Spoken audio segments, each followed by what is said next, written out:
So hello everybody and welcome to Sight and Sound Technologies celebration of World Sight Day 2021. The theme for World Sight Day this year is Love Your Eyes, and we've decided to take our own spin on that theme by having a conversation with some people who are living active lives with low or no vision to talk about themselves and their challenges. And we've had some very interesting conversations off air just a couple of moments ago, which I hope we're going to bring on air. My name is Stuart Lawler. I'm from Sight and Sound Technology, and my colleague Fionnuala Murphy from Sight and Sound Technology is also with us. And today's conversation that we're going to be with you for about the next hour or so is really important as well for you to get involved and for you to engage and join us in the conversation if you have something to say. It's really important. We want to get as much input from the audience as we can.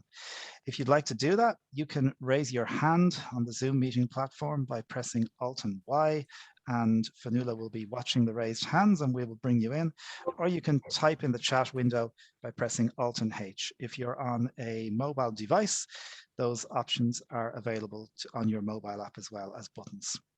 Now to introduce our panel, Amy Hines-Fitzpatrick, Dave Nason and Mike Brace have all very kindly agreed to give us their time. Amy, I'm gonna start with you. I think it's only fair that ladies first, and I know you're in Kildare.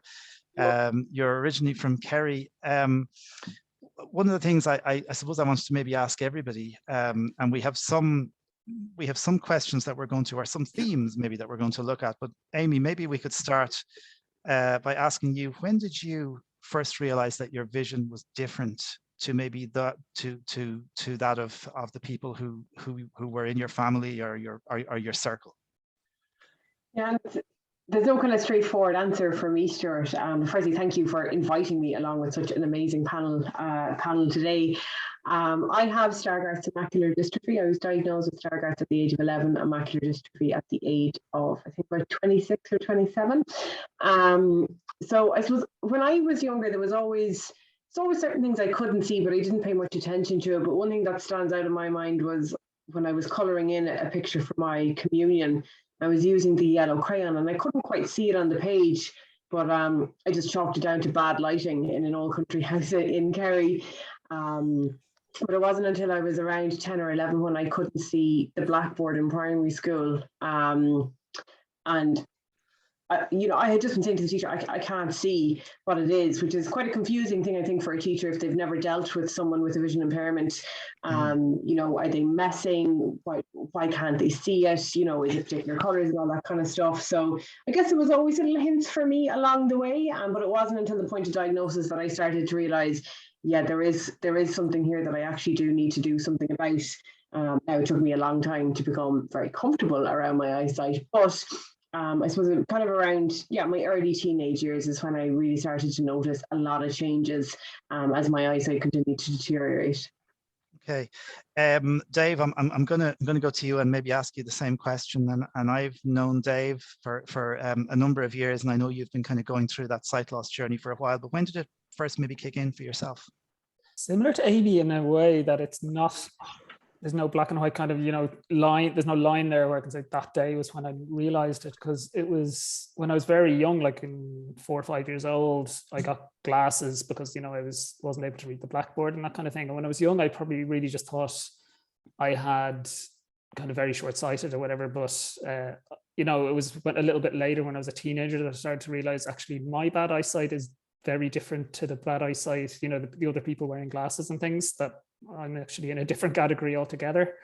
I remember one day about 15, 16 years old, sitting in my dad's car, like sitting in the passenger seat at the traffic lights. And I just said, oh my God, I'm not going to be able to drive, am I? Because I just realized I can't see enough here of the cars that are oncoming or what have you. And those kind of moments just clicked into place over the years, bit by bit, that I realized, where I was the only one in the school who was, or the junior cert year or the leaving cert who was getting enlarged exam papers, things like that. So it's kind of moments happened over the years where it just sort of clicked that my vision is quite different. it's interesting when you mentioned driving, because I suppose it's one of the things that a lot of blind and low vision people, I think we have conversations. I'm sure Amy and I think, have had in the past conversations about driving as well. And I think myself that it's probably the one thing, and I've been blind since birth. It's probably the one thing I just wish I could drive. But maybe we all will, guys, someday. The rate things are going. Mike, I know your story is quite different to the guys, really, because you've had a very interesting, you didn't have any time to think about this. Tell us a little bit about what happened. My journey was a bit dramatic and traumatic, I suppose. I can pinpoint my sight loss to the day, really. November the 2nd, 1960, I was playing football over the local park, saw some kids gathered around something on the floor at one end of the park. I went over and said, "What you doing?" They told me to get lost, and being a 10-year-old, I totally ignored them and looked down, and there was a black medicine bottle on the floor. I thought it was going a funny color, but I thought, what are they looking at that for? So I bent down and picked the bottle up just as the banger inside it blew up. So one eye was badly injured. The other eye was okay-ish. I got rushed to hospital and into Moorfields. They stitched the injured eye up. The other eye, they hadn't really noticed, had developed a thing called sympathetic ophthalmia and uveitis. So over the following weeks, the sight in that eye went. But I had sight in the eye that was injured. For about 2 years, I went to a partially sighted school and then to a boarding school for the blind, which was pretty dramatic and traumatic for me, being an East End boy, streetwise and everything else, and suddenly you're in an institutional unit. So I resented my blindness and felt that everyone around me was a bit odd, and I was the one that was out of place, and they were seemingly okay. And then I think I was about 12 and a half. For one reason or another, I wasn't playing football for my team. I wasn't trying to support them. So I was blowing a trumpet to make as much noise as possible, because I was quite a noisy 12-year-old. And unfortunately, the pressure of blowing the trumpet then hemorrhaged the back of the eye and detached the retina in the eye that was injured. And I woke up the next day totally blind. So very, very ordered pathway, as it were, but very different from most people's experience, because thankfully there are very few accidents causing blindness in the scale of things. And very, very sudden, I guess in what you say, 1961, 62, where things would have been very different, both people's views on blindness and what blind people could do, and just the services available, I suppose, which is probably different as well, which kind of brings us on to the whole aspect of services and maybe looking for help. And it's not always easy to sort of maybe to say I need help or I need to find something, and then to try to navigate the myriad of services and systems and bureaucracies wherever we live. And Dave, I might start with you on this one. Like, where did you, when did you realize maybe that you needed help or support, and how did you go about finding it? Yeah, it's hard to think in a way. Like I suppose it's a progressive condition. So my needs for assistance developed as I got older. So it's really in my late teens and when I got to college, that I started needing more kind of assistance. In school, I kind of managed with kind of large print and things like that. Although I probably should have been getting more assistance than I was. My problem was I never looked for help either. And neither I think, or my family really had an understanding of what was out there. I kind of felt like I was the only one. And we hadn't really got involved with organizations and things early on, so kind of didn't know where to go. And it was, just a little bit, started dabbling a little bit kind of when I was in college to get kind of help with, phones or just technology for, reading and things like that. But even then I should have done more. And then a big turning point for me was 2010. So at that point I was late 20s when I went to the NCBI training center, and for the first time started meeting other people and getting really not more, introduced into much more of the technology that's out there and things like that. And that was a big turning point for me, I'd say.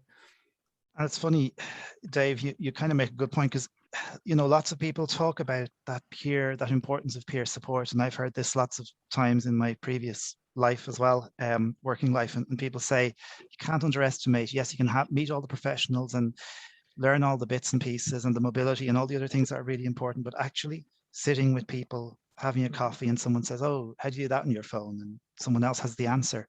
Yeah, and I was diagnosed with RP. I think I'm told it was when I was 14. I don't even really remember, but I'm told that, and my parents tell me we were advised that I should start learning Braille, but that went in one ear and out the other with me. I didn't. Yeah. I don't even remember being told that. You know what I mean? And 10 years later, I was like, "Oh man, I wish I'd learned Braille." So, Amy, I want to throw this one to you, because you and I met a long time ago, and you had to remind me about this. Would I be right in saying this was one of the first times you sort of reached out to look for supports, for your sight loss? Absolutely. So it was very shortly after because it affects the entire family. So when I was diagnosed with Stargardt's, my mom decided that you must meet the best in the business, and that actually led me to you. So we went up to meet you in Dublin. We left Kerry very early one morning, and I remember the moment I first met you, because you were the first blind person I'd ever met. Obviously, being made, that was more significant, having just been diagnosed. You did a great computer demo. You were showing me how JAWS and Zoom text worked, and I suppose I could see, wow, this is going to really change my life. It's going to be really, really, obviously very empowering and make me an awful lot more independent. But I was absolutely terrified at the speed and agility you had with the technology. And I suppose I was very nervous about, wow, will I ever be able to do this? Will I be that slick? Will I be that confident? But it did always stick with me that technology was probably going to be the thing that was going to make me, I suppose, more competitive from an employment side of things, more independent in my personal life as well.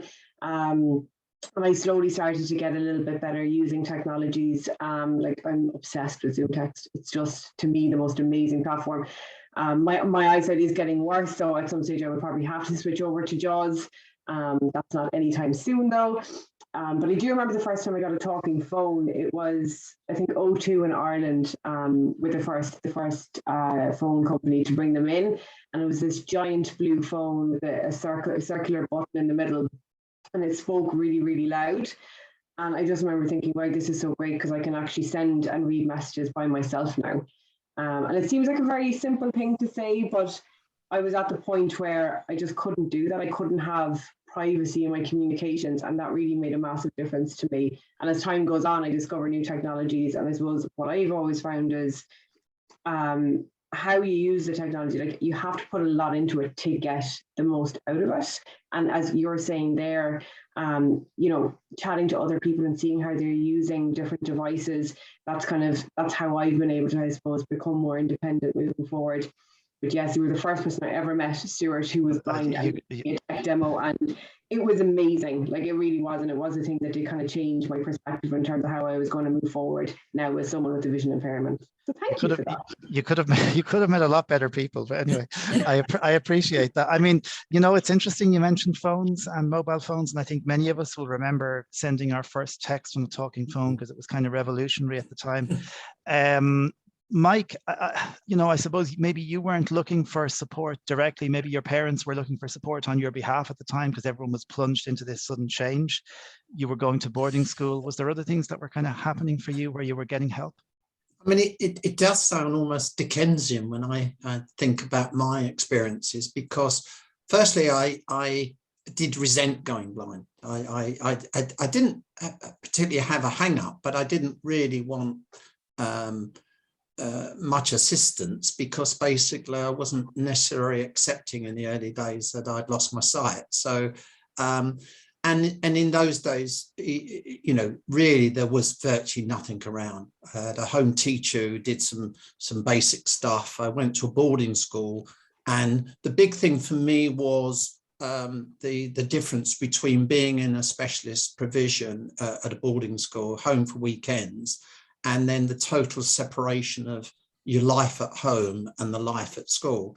So my teenage years were probably the most difficult, because when I came home after I'd finished school, I didn't have any contact with any vision impaired people, because there was no friends, there was no social media, of course, in those days. And unless you could link up with people you're at school with, no mobility training, it was symbol canes. So basically you went out, and risked your life really with a 2-foot piece of metal, waving it around, showing people. It didn't reach the ground.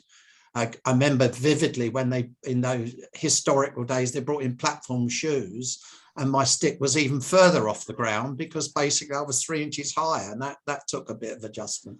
So it was silly things like that. And then teenage years, then starting to see, is there someone locally? I mean, there were social services really didn't have a clue what to do with me. The sensory team or whatever it was called in those days just didn't really know how to cope with someone of my age who had just, if you like, lost their sight and had been sighted. So I think it was quite a difficult time. And then, like others, that partly prompted me in later life to eventually work in the vision impairment field, because I wanted people to have some of the access to the issues that I certainly didn't have, and therefore that prompted me. But it took me ages. I didn't want to be seen. So I think the thing I wish that someone had helped with, and I'd be interested on Amy and Dave's perspective on this, the emphasis for me was independence. And I think that was obviously really quite important. I do really wish that someone had helped me to develop a way of coping with dependency in a better way, because that took me ages to ask for help, because basically no one told me how to be dependent without it in somehow detracting from my own sense of self-worth and self-belief. Can I ask you, Mike, was the peer support element valuable for you in the school? Let's say when you were you changed school, you were with all these blind people, and I know you said it was a bit strange, and you're coming in, East End guy who was fully sighted up and then very suddenly lost your sight.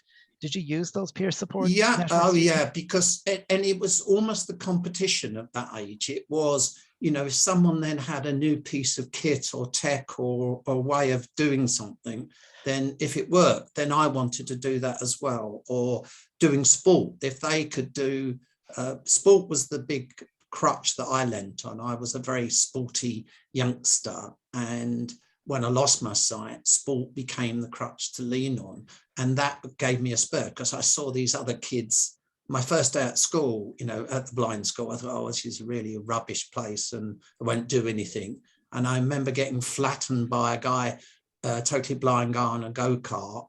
I picked myself up and then got flattened by a guy on roller skates. And I thought, hold on, perhaps it is okay here, and that the other kids then doing things and me seeing their abilities was a massive, massive push for me to say, I'm going to develop and do those things as well. Okay. Really interesting points coming up so far. And just a quick reminder for our audience, we'd love to hear your views as well. You can raise your hand. Alt-Y is the keyboard shortcut, or tap the raise hand button if you're on a mobile app, or you can type in the chat, and Fionnuala is watching. I don't think we have anything just yet, but we are watching chat and raised hands. We'd love to hear some audience perspective from our audience today. Guys, there's no doubt in the last, I guess particularly in the last maybe year and a half, things have changed for us all, but there are some curveballs, and maybe sometimes when we're visually impaired, we're living with challenges, we just sort one out and a new one comes along.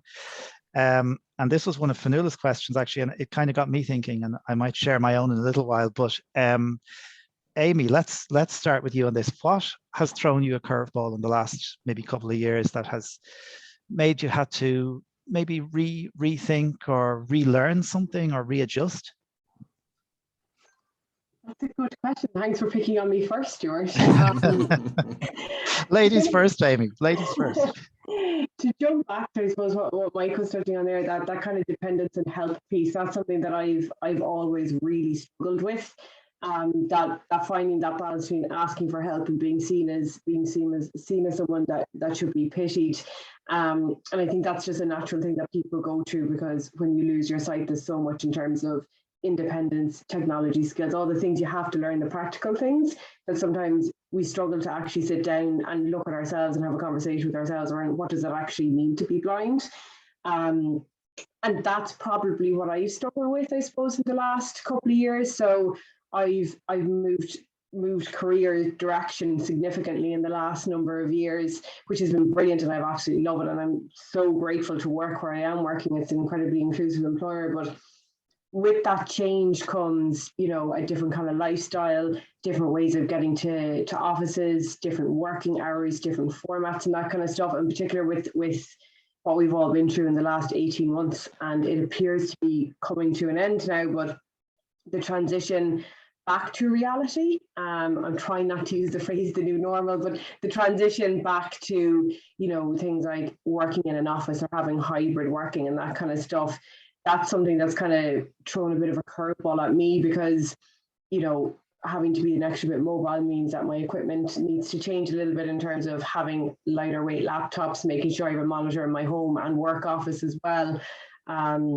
And even the routine of getting to places, making sure that I'm on top of the new timetables for public transport. I have quite a long commute.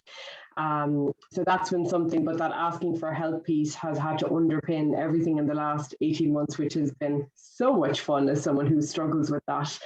But I think that's kind of mainly the moving back towards a more familiar lifestyle is proving to be an awful lot more difficult now, because it means adaptations again. So relearning routes to the office, redoing kind of how I manage my diary and the technology that I'm using and the types of things. So we've all been sitting at these meetings from remote locations for the last while, but the in-person experience is quite different in terms of how you present the materials you use. So I suppose it's a lot of rebuilding in terms of how I would have done things for the last year and a half, and gotten very comfortable sitting at home in the comfort of my own four walls, with the very set tech that I did have.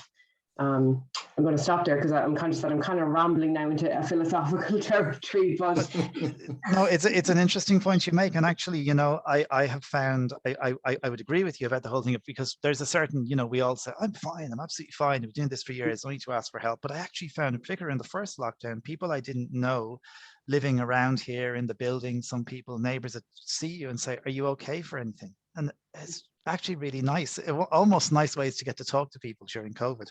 And if we hadn't had it, maybe we wouldn't have had those opportunities.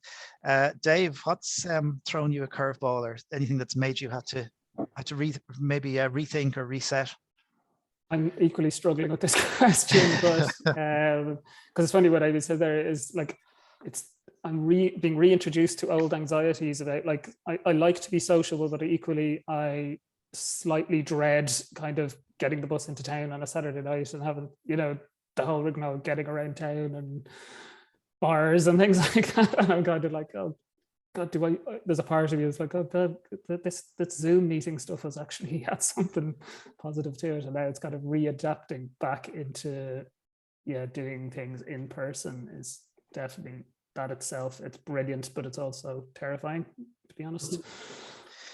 Yeah, absolutely. Mike, how about yourself? Very, very similar, really. I was going to say the curveball plus was having to learn new skills like Zoom and Teams, and that's been a savior in some ways. I seem to have sometimes had 3, 4, 5 Zoom meetings instead of traveling. And so that's been a sort of, I suppose, a plus end of it. The minus side is that I think I'm a fairly confident, really, fairly gung-ho type of person, but I haven't been on a bus or the underground for 18 months. And I'm evaluating, and that's largely because the absolutely heaving at virtually every time of the day. Most people haven't got masks on. I can't see who's near me, and I'm almost of that older age group that potentially may be more at risk if you do get COVID. So I've been really quite surprised how hesitant I've been. I haven't been to the gym for 18 months. I'm going to try and relook at that in terms of how that, but that's really shocked me, shaken me.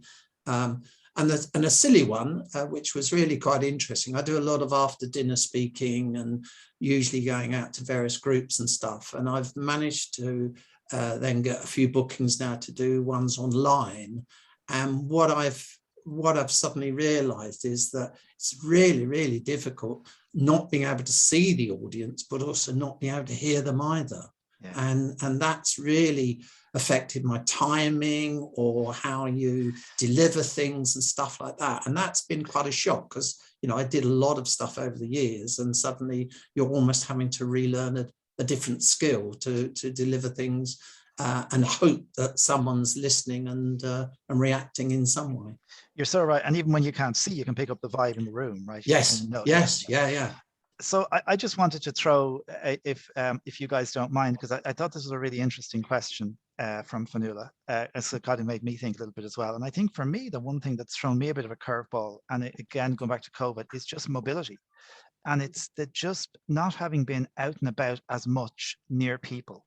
And I remember going into my local shop probably about a year ago now, after the first lockdown, and everybody was wearing face masks. And one of the people who knows me said, "Hi, Stuart." And I got very thrown because I knew who she was, but I had no idea where her voice was coming from. I was masked, she was masked.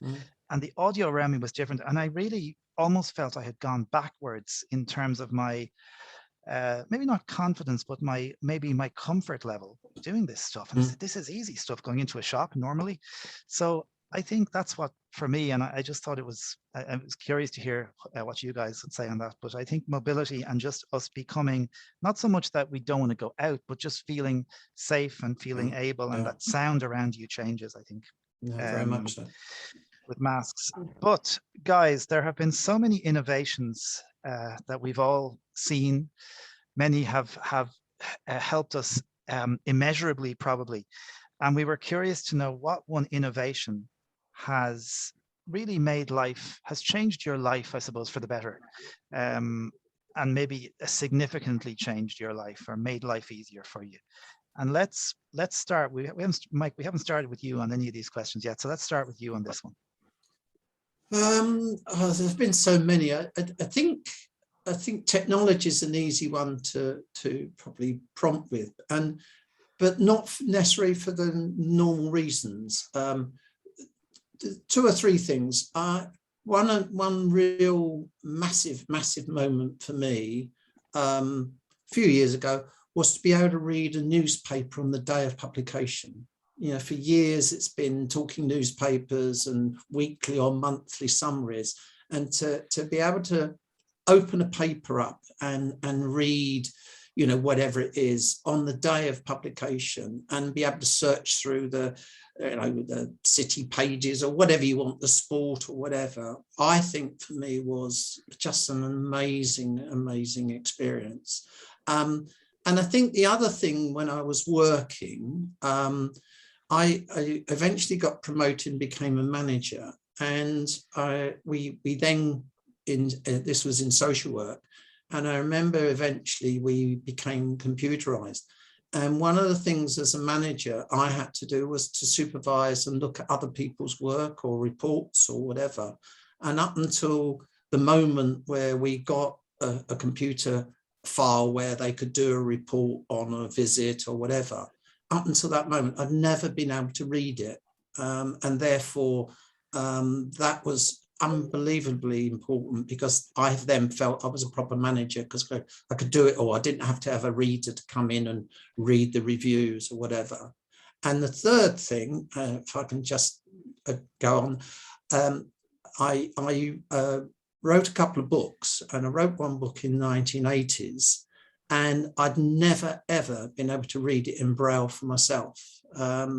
And that was, again, I republished it a couple of years ago and managed to get it downloaded and read my book for the first time in Braille for myself.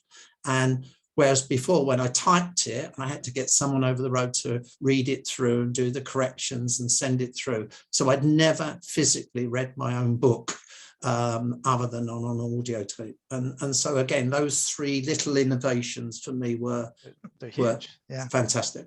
Yeah. Thanks, Mike. Dave, what about yourself? What's been groundbreaking for you, maybe? I fear it's too obvious, but I kind of do want to say screen readers, and especially kind of the ubiquity now almost of screen readers built into devices and stuff. Because I can remember so easily, you know, in the early days of mobile phones, using a magnifying glass to try and read my text messages.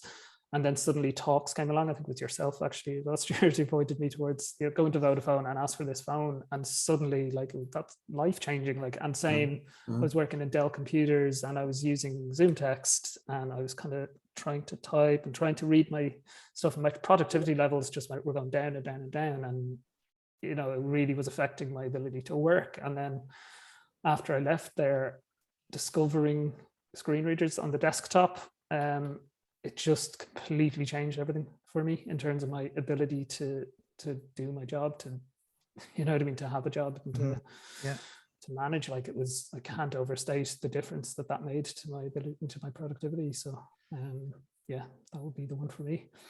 Thanks, Dave. I just see a message coming on chat from Richard. And Richard, we've the panel, would you believe, we have that very question for the guys coming up in a few minutes. So Richard has put a question in that we actually have for you guys. So we'll come to that in a little while. Amy, what's changed your life?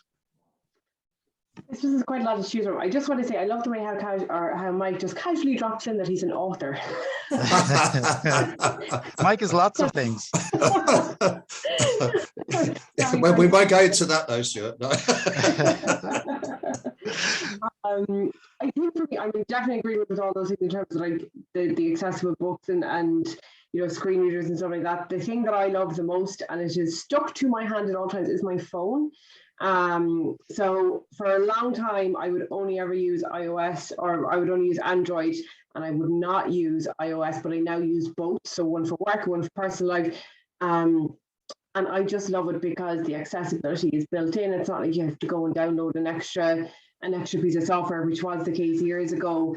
And it's the apps. So like the app store is all the things that are available, like Be My Eyes. You know, Novartis had a great one called the Daily app. I think it was via Opta Daily, and there was like the weather was in it. There was a currency converter. Like, just, I suppose the phone, the fact that you can get so much in a very small device has really changed things for me. And as well in terms of, I suppose, consuming content and books and stuff like that, like having, you know, the Audible app or having different podcasts, it's really opened up my world and actually really improved my quality of life as well by having everything in the one place. Yeah. Yeah, brilliant. Thanks, Amy. Can I just say a non-techie one, Stuart? Just, please. Yeah, obviously, let's do a non-techie. Well, obviously, most of the younger people will never believe this, but one of the biggest innovations for me was the long cane, because up until about the mid-70s, the only cane you could get was a symbol cane, and therefore your mobility was massively affected by the fact that you didn't have anything you could easily tap on the floor.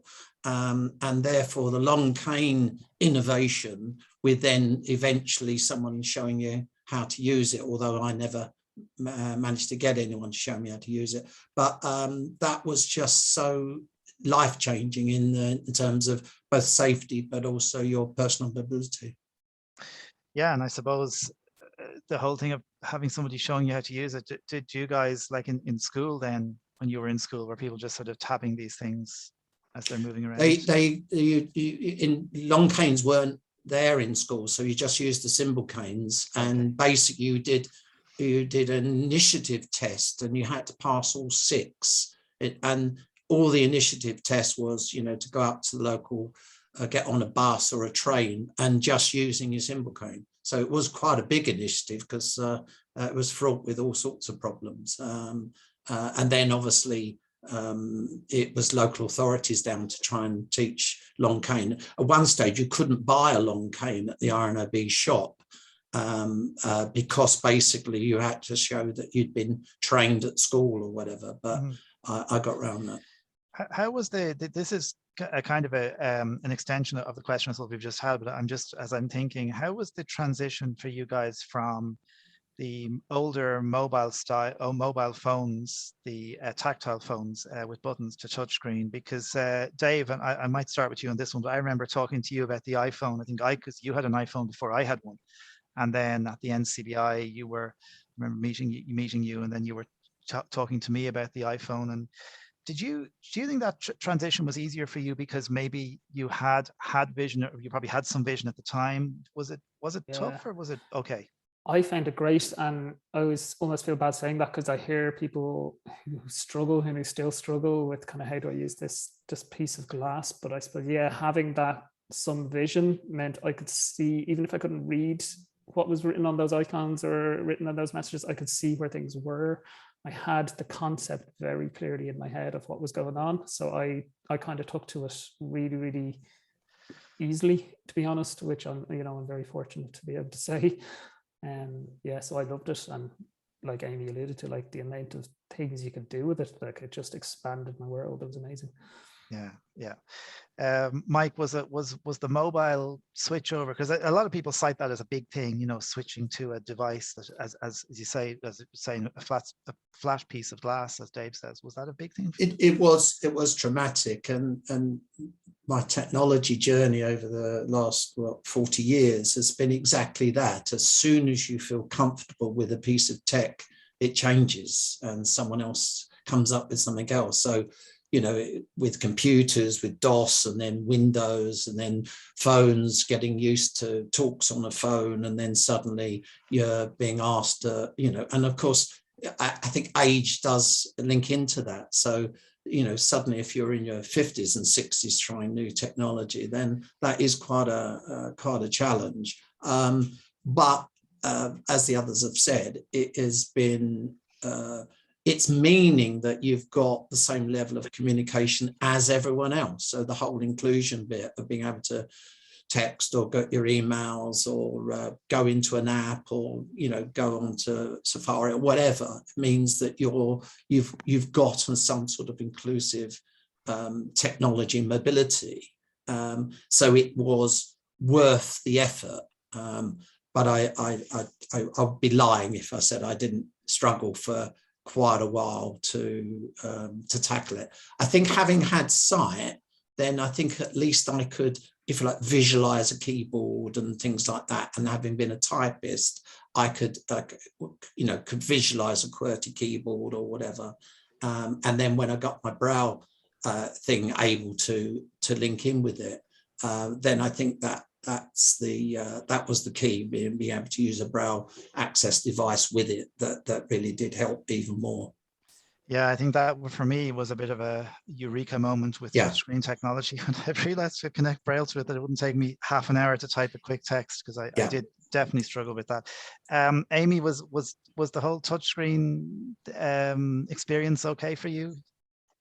I am like the world's worst techie person. I convinced myself that I would not be able to use a touch screen. I just didn't have the visual acuity to hit the right thing at the right time, and the different gestures. So I found it quite difficult and quite daunting. Now, having gotten over that, I'm delighted, because I really do love what the accessible technologies offer.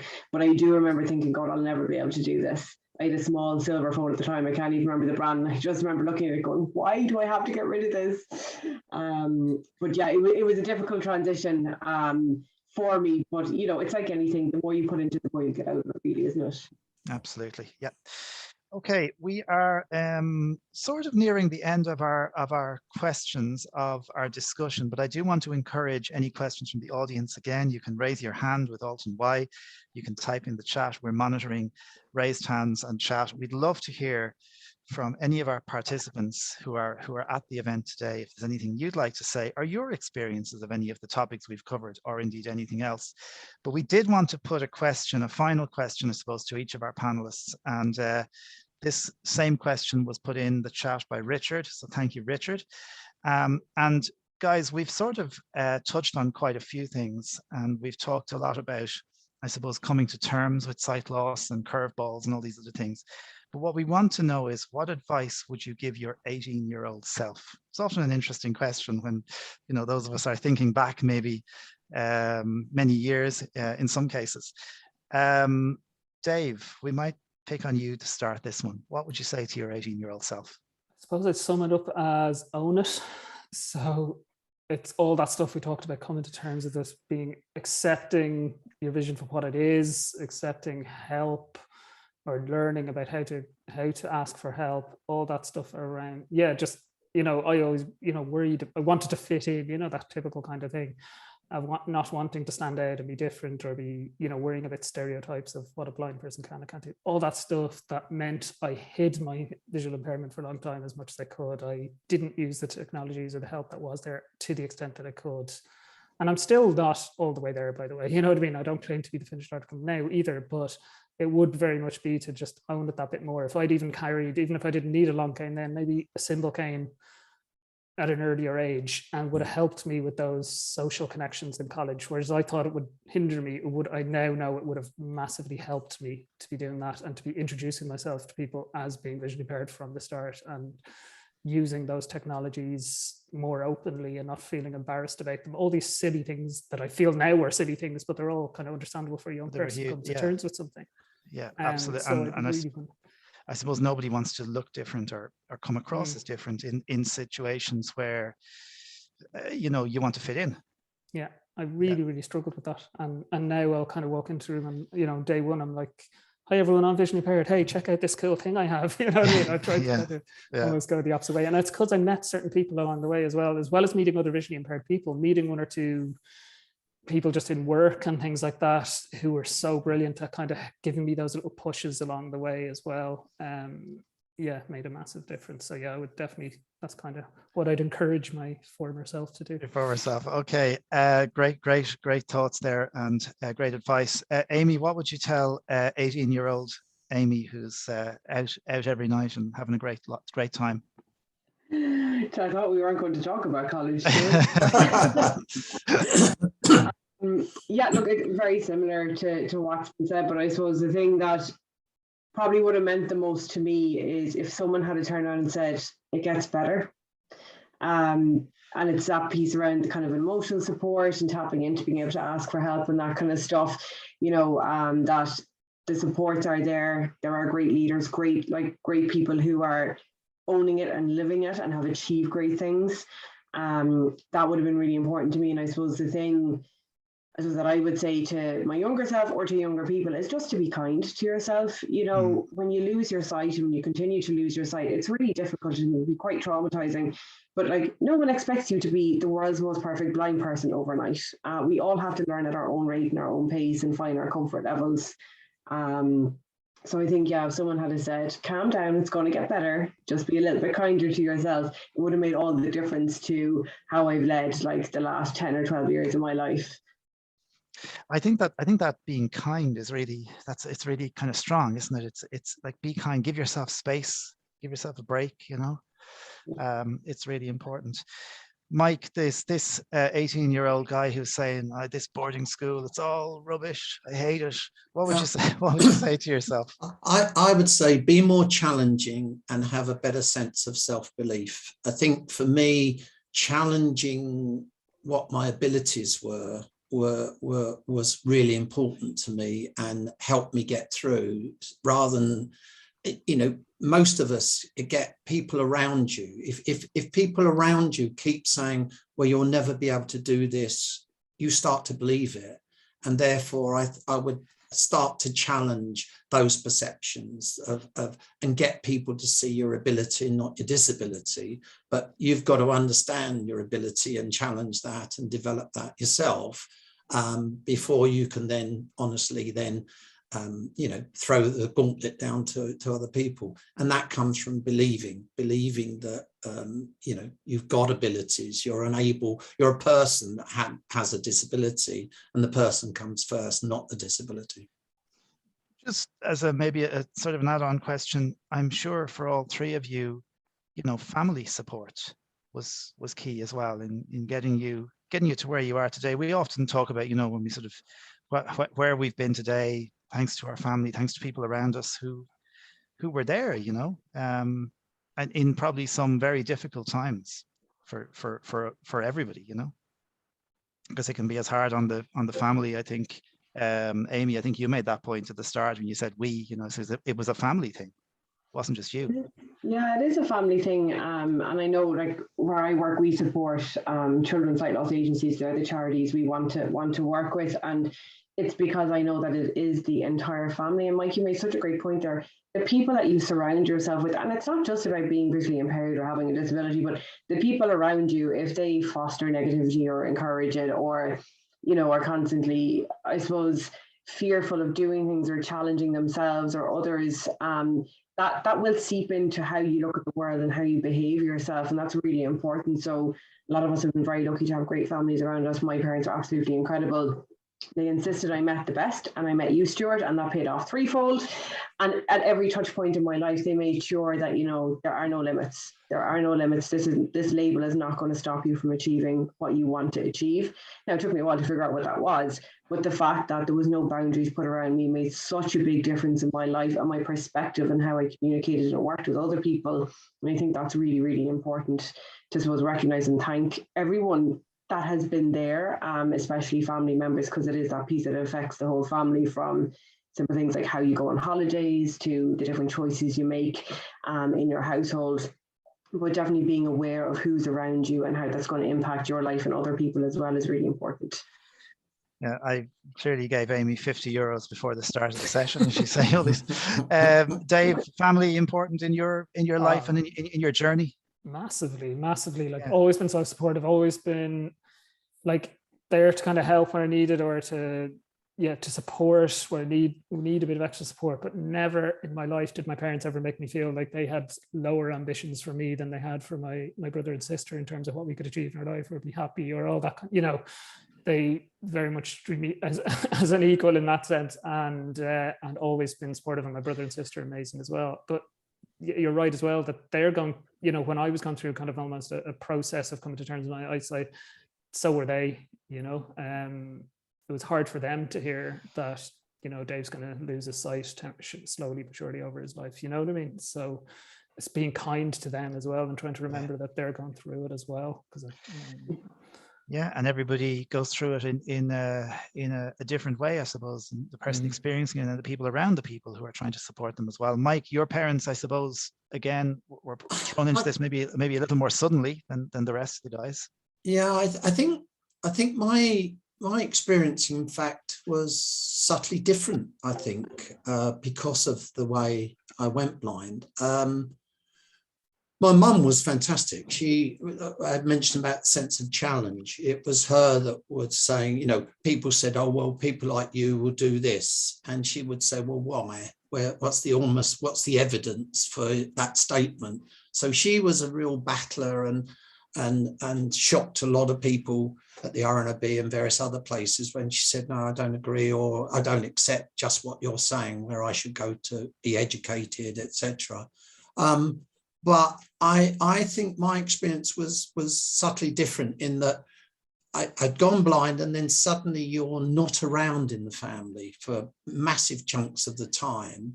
And then when I did come back at weekends, or obviously when I got left school, my experience was that I found that at times I couldn't express how upset or non-coping I was, mainly because I didn't think my family could cope with that.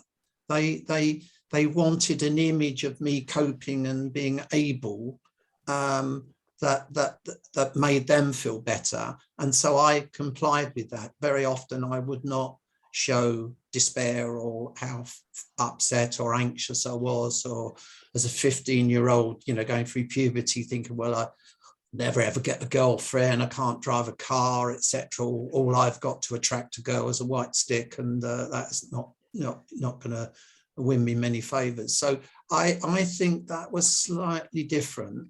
The fantastic people, the family would have, I'm sure, would have wanted to help, but I don't think they knew how, and there was no one around really to support them in that journey. The only person to support them was me. It's funny how your mind works, Mike, and you're just making me think. I was 6 when I was sent to boarding school, and I remember distinctly that day thinking in my 6-year-old head, I can't show how upset I am because it's going to upset my parents even more. And I really did that.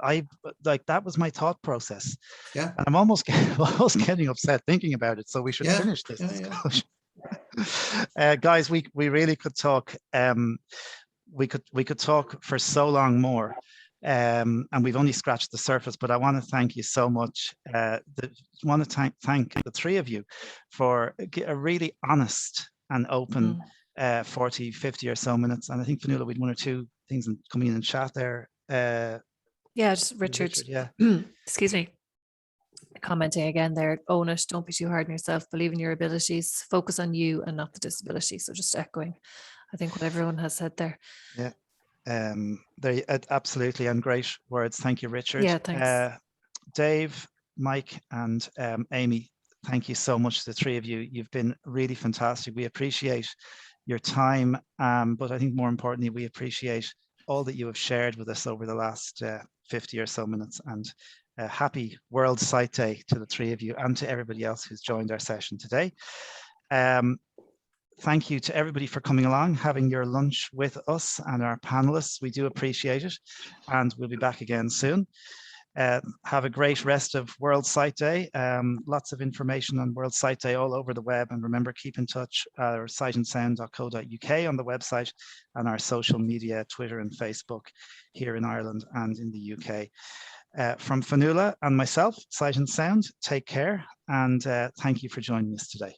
Thanks to all our panelists again. Thanks a million, guys. Thanks very much. Thanks, Take Stuart. care. Thank Goodbye, you. everybody. Thank you.